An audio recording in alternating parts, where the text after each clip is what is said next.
एक बार शीतला माता ने सोचा कि चलो आज देखूं कि धरती पर मेरी पूजा कौन करता है, कौन मुझे मानता है। यही सोचकर शीतला माता धरती पर राजस्थान के डुंगरी गांव में आए और देखा कि इस गांव में मेरा मंदिर भी नहीं है, न मेरी पूजा होती है। माता शीतला गांव की गलियों में घूम रही थी, तभी एक मकान के ऊपर से किसी ने चावल का उबला पानी मान नीचे फेंका। वह उबलता पानी शीतला माता के ऊपर गिरा, जिससे शीतला माता के शरीर में छाले फफोले पड़ गए। शीतला माता के पूरे शरीर में जलन होने लगी। शीतला माता गांव में इधर उधर भाग भाग के चिल्लाने लगी, अरे मैं जल गई, मेरा शरीर तप रहा है, जल रहा है, कोई मेरी मदद करो। लेकिन उस गांव में किसी ने शीतला माता की मदद नहीं की। वही अपने घर के बाहर एक कुम्हारन महिला बैठी थी। उस कुम्हारन ने देखा कि अरे ये बूढ़ी माई तो बहुत जल गई है, इसके पूरे शरीर में तपन है, इसके पूरे शरीर में छाले फफोले पड़ गए हैं, ये तपन सहन नहीं कर पा रही है। तब उस कुम्हारन ने कहा, हे माँ, तू यहाँ आकर बैठ जा, मैं तेरे शरीर के ऊपर ठंडा पानी डालती हूँ। कुम्हारन ने उस बूढ़ी माई पर खूब ठंडा पानी डाला और बोली, है माँ, मेरे घर में रात की बनी हुई रबड़ी रखी है, थोड़ा दही भी है, तू दही रबड़ी खा ले। जब बूढ़ी माई ने ठंडी ज्वार के आटे की रबड़ी और दही खाया तो उसके शरीर को ठंडक मिली। तब उस कुम्हारन ने कहा, माँ बैठ जा, तेरे सिर के बाल बिखरे हैं, ला मैं तेरी चोटी गूंथ देती हूँ। और कुम्हारन माई की चोटी गूंथने हेतु कंघी कागसी बालों में करती रही। अचानक कुम्हारन की नज़र उस बूढ़ी माई के सिर के पीछे पड़ी तो कुम्हारन ने देखा कि एक आंख बालों के अंदर छुपी है।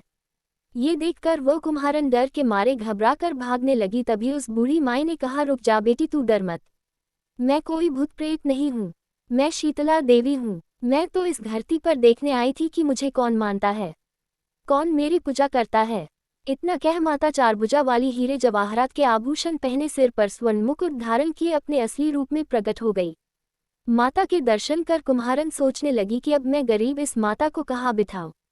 तब माता बोली, अरे बेटी, तू किस सोच में पड़ गई।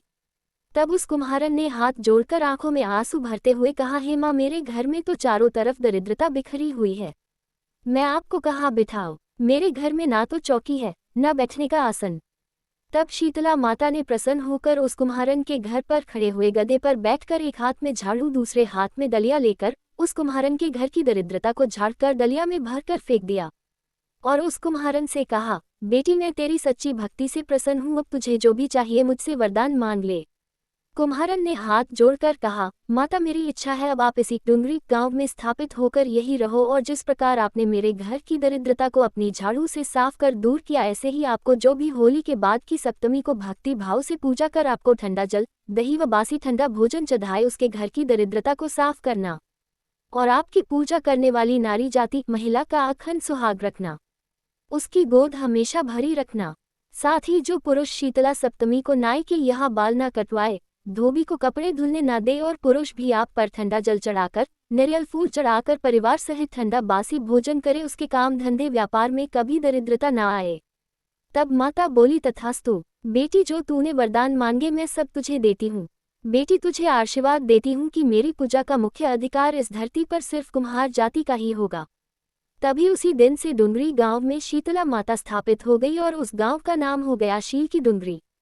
शील की डुंगरी भारत का एकमात्र मुख्य मंदिर है। शीतला सप्तमी पर वहां बहुत विशाल मेला लगता है। इस कथा को पढ़ने से घर की दरिद्रता का नाश होने के साथ सभी मनोकामना पूरी होती है।